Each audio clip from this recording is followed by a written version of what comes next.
এখন পাঠ করছি বিভূতিভূষণ বন্দ্যোপাধ্যায়ের ছোট গল্প খোশ গল্প। জীবনে এমন সব অদ্ভুত ঘটনা অনেক সময় ঘটে যা লিখিতে বসিলে যেন গল্পের মতো শোনায়। আমার জীবনে এমনি ধরনের ঘটনা একটি ঘটিয়াছিলই বা কী করিয়া বলি, ঘটিয়াছে বলাই সঙ্গত, কারণ তাহার জের এখনও চলিতেছে, যদিও বাহিরের দিক হইতে তাহার জের কিছুই নাই।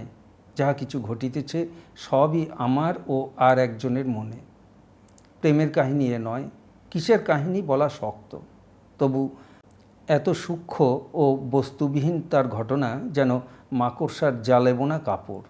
জোর করা চলে না তার উপর। একটু বেশি বা একটু কম কথা বলিলেই ঘটনার সূক্ষ্ম রহস্যটুকু একেবারে বিনষ্ট হইয়া যাইবে। তাই খুব সতর্কতার সহিত ব্যাপারটা বলিতে চেষ্টা করিতেছি। আর ভূমিকা করিব না, এখন গল্পটা বলি। প্রথমেই আমার একটু পরিচয় দিয়া লই। যাহারা এই গল্প পড়িবেন তাহাদের প্রতি আমার অনুরোধ, একটা লাইনও যেন বাদ দিবেন না। মনে রাখিবেন, এর প্রতি লাইনের প্রয়োজনীয়তা আছে গল্পটিকে সম্যক বুঝিতে হইলে। যে সময়ের কথা বলিতেছি তখন আমি বিবাহ করি নাই, করিবার ইচ্ছাও ছিল না। কেন, কি বৃত্তান্ত, সেসব গল্পের পক্ষে অবান্তর, সুতরাং সে কথাই দরকার নাই। বিবাহ করি নাই বলিয়া ভব ঘুরেও ছিলাম না। ছোট একটি ব্যবসা ছিল, তাহা হইতে 2 পয়সা রোজগারও হইত। এখন সে ব্যবসা আরও বাড়িয়াছে। কাজের খাতিরে মাঝে মাঝে দেশে বিদেশে ঘুরিতে হইত, এখনও হয়। কলিকাতায় বাড়ি এখনও করি নাই, তবে হিতাকাঙ্ক্ষী বন্ধুবান্ধবগণ যেমন ধরিয়া পড়িয়াছেন, তাহাতে বাড়ি না করিলে আর চলে না। চক্ষুলজ্জার খাতিরেও অন্তত করিতে হইবে। বালিগঞ্জ অঞ্চলে সুবিধামতো জমি দেখিতেছি। এই হইতেই আমার মোটামুটি পরিচয় আপনারা পাইলেন। বর্ধমান জেলার বনপাস স্টেশনে নামিয়া উত্তর দিকে বাঁধানো সড়ক ধরিয়া 7-8 মাইল গরুর গাড়ি করিয়া গেলে দিয়াখালি বলিয়া একটি গ্রাম পড়ে। এখানে আমার এক সহপাঠীর বাড়ি। এই অঞ্চলে ব্যবসা উপলক্ষে মাঝে মাঝে যাইতাম, অর্থাৎ আখের গুড় কিনিতে বনপাস হইতে 6 মাইল দূরবর্তী জগন্নাথপুরের হাটে আমাকে মাঘ ফাল্গুন মাসে প্রতি বৎসর যাইতে হইত। যখনই গিয়াছি দিয়াখালি গ্রামে আমার সেই সহপাঠীর বাড়িতে একবার করিয়া তাহার সঙ্গে দেখা করিয়া আসিতাম। কলিকাতায় কলেজে একসঙ্গে বিএ পড়িয়াছিলাম। আমার সে বন্ধুটি বিএ পাশ করিতে পারে নাই। গ্রামেরই মাইনর স্কুলে অনেক দিন হইতেই সে হেডমাস্টারি করিতেছে। আমার বন্ধুর স্ত্রী পল্লীগ্রামের বধূ, যদিও আমার সামনে বাহির হইয়া থাকেন তো বটেই, আমার সঙ্গে সম্পূর্ণ নিঃসংকোচ ব্যবহার করেন, তাহাদের পরিবারেরই একজনের মতো। মেয়ে মানুষের স্বভাব যেমন। যখনই যায় আমার বন্ধুপত্নী আমায় বাঁধা নিয়মে অনুযোগ করিতেন আমি কেন বিবাহ করিতেছি না। এই নিয়মের ব্যতিক্রম যতবার সেখানে গিয়াছি কখনো ঘটিতে দেখি নাই। শুনুন, এবার একটি বড় সড়ো দেখে এই ফাল্গুন মাসের মধ্যেই বিয়ে করে ফেলুন। না, শুনুন আমার কথা, এরপরে কে দেখবে শুনবে সেটাও তো ভাবতে হবে, বিয়ে করে ফেলুন। এ ধরনের কথা শুধু আমার বন্ধুপত্নীর মুখ হইতে যদি শুনিতাম, হয়তো আমার মনে একটা কিছু রেখাপাত করিলেও করিতে পারিত। কিন্তু আমি তো এক দিয়াখালি গ্রামেই ঘুরি না, সারা বাংলাদেশের কত জেলায়, কত গ্রামে, কত শহরে কার্যোপলক্ষে ঘুরিতে হয়, এবং প্রায় অনেক স্থানেই হিতাকাঙ্ক্ষী বন্ধুবান্ধবের মুখ হইতে ওই একই কথা শুনিয়া আসিতেছিলাম। আমার মাসিমা, পিসিমা এবং অন্যান্য আত্মীয় কুটুম্বিনী সমস্ত এ বিষয়ে যথেষ্ট অধ্যবসায় ও ধৈর্যের পরিচয় দিয়া আসিতেছিলেন। ঘরে বাহিরে এভাবে অনুরুদ্ধ হওয়ায় জিনিসটা আমার যথেষ্ট গা সহাগোচর হইয়া পড়ার দরুন কোনো প্রস্তাবই তেমন গায়েও মাখিতাম না বা নূতন কিছু বলিয়া ভাবিতামও না। একবার দিয়াখালি গিয়াছি মাঘ মাসে। আমার বন্ধুপত্নী সেবার যে কথা বলিলেন তাহা শুনিয়া রীতিমতো কৌতুক অনুভব করিলাম। বলিলেন, আমি কিন্তু এক জায়গায় আপনার বিয়ে ঠিক করে রেখেছি। একটু কৌতুক করিয়াই বলিলাম, কী রকম? আজ প্রায় 6-7 মাস আগে আমাদের এখানে শিবতলায় বারোয়ারি শুনতে গিয়ে একটি মেয়ের সঙ্গে আমার খুব ভাব হয়। মেয়েটি এ গাঁয়ের নয়, তার দিদিমার সঙ্গে গরুর গাড়ি করে পাশের গাঁ 12 দিঘি থেকে যাত্রা শুনতে এসেছিল। বেশ মেয়েটি, চমৎকার গড়ন পিটন, লম্বা একহারা চেহারা, কেবল রংটি ফর্সা নয়, কালো। খুব কালো না হলেও কালোই মোটের উপর। নামটা ভুলে গেছি, খুব সম্ভব মণিমালা। উৎসাহ দিবার সুরে বলিলাম, বেশ, তারপর? আমি তাকে বললুম আপনার কথা, আপনি কি করেন, কোথায় বাড়ি, সব বলবার পরে তাকে বললুম, এর সঙ্গে কিন্তু তোমার ভাই বিয়ে ঠিক করেছি। এমন কথা কখনো শুনি নাই। অবাক হইয়া বলিলাম, কি করে বললেন, জানা নেই শোনা নেই, বললেন অমনি বিয়ের কথা? বন্ধুপত্নী পাড়াগেঁয়ের সহজ সারল্যের মধ্যে মানুষ হওয়ার দরুনই বোধ হয় এই অদ্ভুত আচরণের অদ্ভুতত্ব একেবারেই ধরিতে পারিলেন না। বলিলেন, কেন বলবো না, আমার চেয়ে বয়সে যদিও ছোট, তবুও তার সঙ্গে সমবয়সীর মতো ভাব হয়ে গেছিল যে। বললুম, ওর একজন বন্ধু আছেন, তিনি মাঝে মাঝে আমাদের এখানে আসেন, আমি তার সঙ্গে তোমার বিয়ের চেষ্টা করছি। এখন তুমি যদি মত দাও ভাই, তবে আমি ওর কাছে কথা পারি। মেয়েটি কি বললে, মত দিলে? বললে বললে তিনি এতদিন বিয়ে করেননি কেন? আমি বললুম, খেয়ালি লোক তো, তাই এবার বিয়ে করবার ইচ্ছা হয়েছে, আর তাছাড়া তোমার মতো মেয়ে পেলে নিশ্চয়ই বিয়ে করবেন। তারপরে মেয়েটি আপনার সম্বন্ধে আরও দু একটি কথা জিজ্ঞেস করলে, আপনার বয়স কত, মুখুজ্জে না চাটুজ্জে, কি পাস, এই কথাটা দুবার করে জিজ্ঞেস করলে। যখন বললুম বিএ পাস, তা সে তো আবার বুঝে না। বললুম 3টে পাস, তখন তার মুখ দেখে মনে হলো বেশ খুশিই হয়েছে। সুতরাং ও পক্ষের মত আছে বোঝা গিয়েছে। এখন আপনি মত করে ফেলুন তো ঠাকুরপো, আমি সব ঠিক করি। বাপের নাম ঠিকানা আমি জেনে নিয়েছি, ওকে দিয়ে চিঠি লেখায়, কেমন তো? কোনো মতে সেবারের মতো কথাটা চাপা দিয়া তো কলিকাতায় ফিরিলাম। তাহার পর বছরখানেক আমার সেখানে আর যাইবার দরকার হয় নাই। পুনরায় সেখানে গেলাম পরের বৎসর মাঘ মাসে।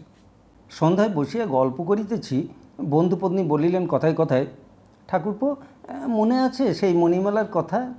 এবারও যে শিবতলায় বারোয়ারির দিন তার সঙ্গে দেখা হলো। বলিলাম, বেশ কথা। তিনি বলিলেন, তার বিয়ে এখনও হয়নি, গরিব ঘরের মেয়ে, বাপ থেকেও নেই, কে বিয়ে দিচ্ছে, ওই দিদিমা ভরসা। ক জায়গায় সম্বন্ধ হয়েছিল, টাকার বহর শুনে এরা পিছিয়েছে। তার উপর মেয়েটি অন্যদিকে যদিও খুব সুশ্রী, কিন্তু রং তো তেমন ফর্সা নয়। আমি কিন্তু আবার তুলেছিলাম আপনার সঙ্গে বিয়ের কথা। করুন না ঠাকুরপো, গরিবের মেয়ের দায় উদ্ধার।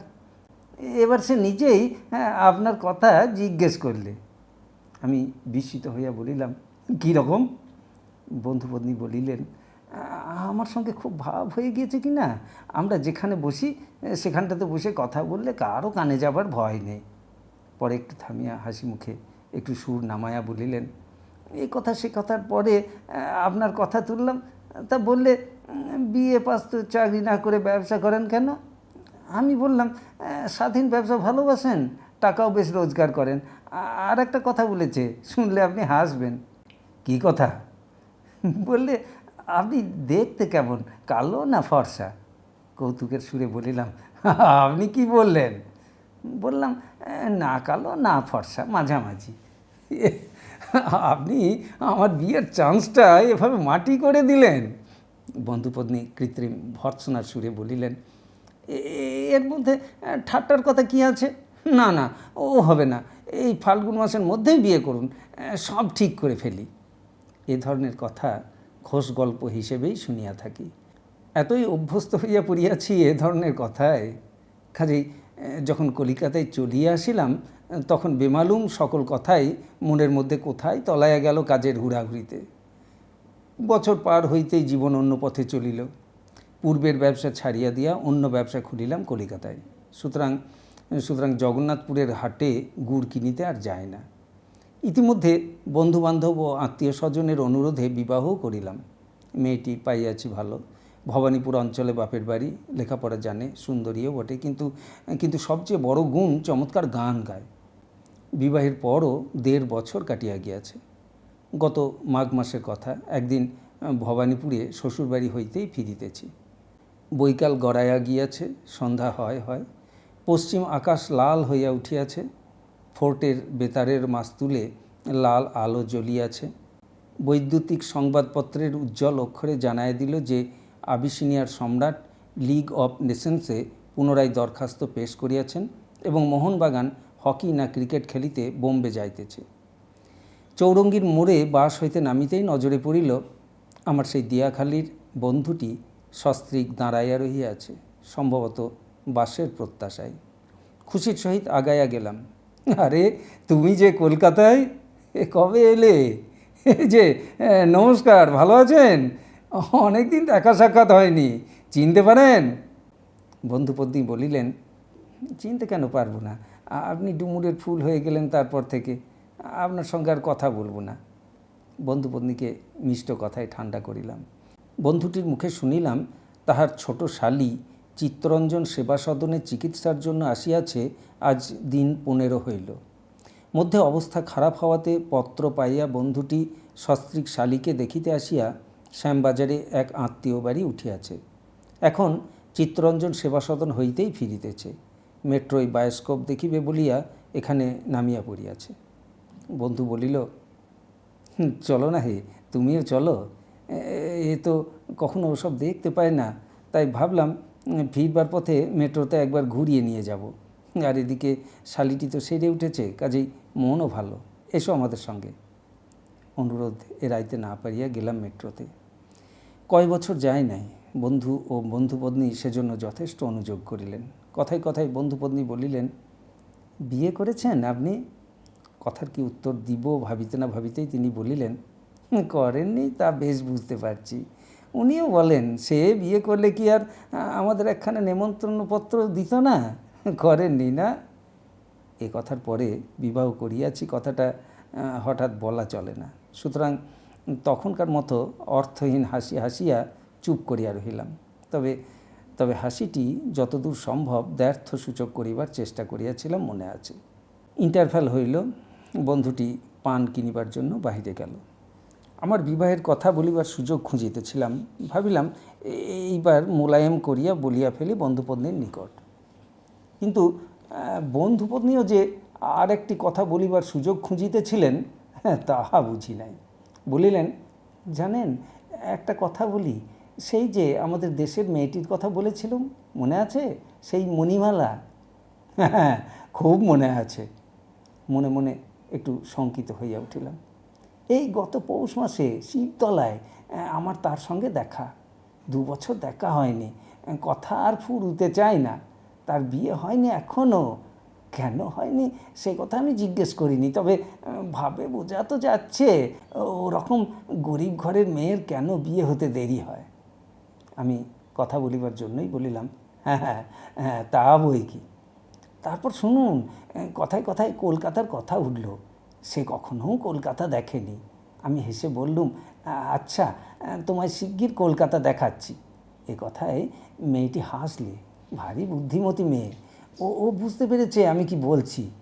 একটু পরে নিজেই বললে, আপনাদের বাড়িতে সেই যে ভদ্রলোক আসতেন, তিনি কি আর আসেন না? আমি বললাম, অনেক দিন আসেননি। তারপর হেসে বললাম, তবে একটা কথা জানি, তিনি এখনও বিয়ে করেননি। তাহলে একখানা অন্তত নেমন্তন্নের চিঠি তো আমরা পেতাম নিশ্চয়ই। মেয়েটি হেসে চুপ করে রইল।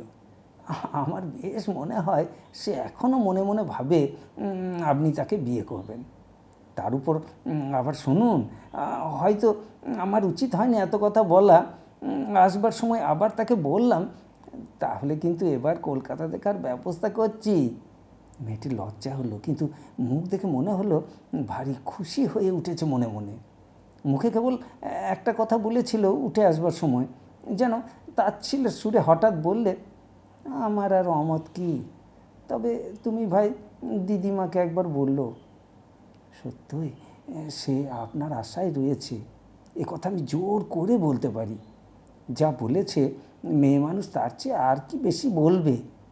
এ তো সামারি, সেই জন্যে ওর সামনে বললাম না, উনি শুনলে রাগ করবেন।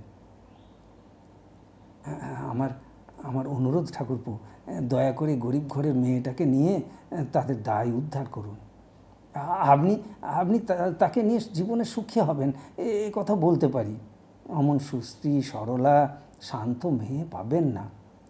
আমার বন্ধু পান কিনিয়া ফিরিয়া আসাতে কথাটা চাপা পড়িল। অতঃপর আর আমার বিবাহের কথা ইহাদের নিকট বলিতে পারিলাম না। হয়তো একটু গর্ব করিয়াই বলিতাম, আমার স্ত্রী সত্যই সুন্দরী। এমনকি ইহাও ভাবিতেছিলাম একদিন উভয়কে আমার বাসায় নিমন্ত্রণ করিয়া লইয়া গিয়া স্ত্রীর গান শুনাইয়া দিব। কিন্তু বন্ধুপত্নীর সহিত কথাবার্তার পরে আমার মুখ কে যেন চাপিয়া ধরিল। কেন যে এমন সব ধরনের ব্যাপার ঘটে, কোথায় কাহাকে কে খোশ গল্পের ছলে কি বলিল, তাহাই শুনিয়া একটি সরলা পল্লী বালিকা মনে কি জানি সব স্বপ্নজাল বুনিতেছে এখনও। অথচ যাহাকে ঘিরিয়া এ স্বপ্ন রচনা, এ বিষয়ে সে কিছুই জানে না। সে দিব্যি আরামে চাল দিয়া কলিকাতায় বেড়াইতেছে, বিয়ে থাওয়া করিয়া নববধূকে লইয়া মশগুল হইয়া মহা সুখে দিন কাটাইতেছে। সেই হইতে এই কয় মাস সুদূর রাঢ় অঞ্চলের একটি অদেখা পাড়াগাঁয়ের মেয়ের কথা আমি ক্রমাগত ভুলিবার চেষ্টা করিতেছি।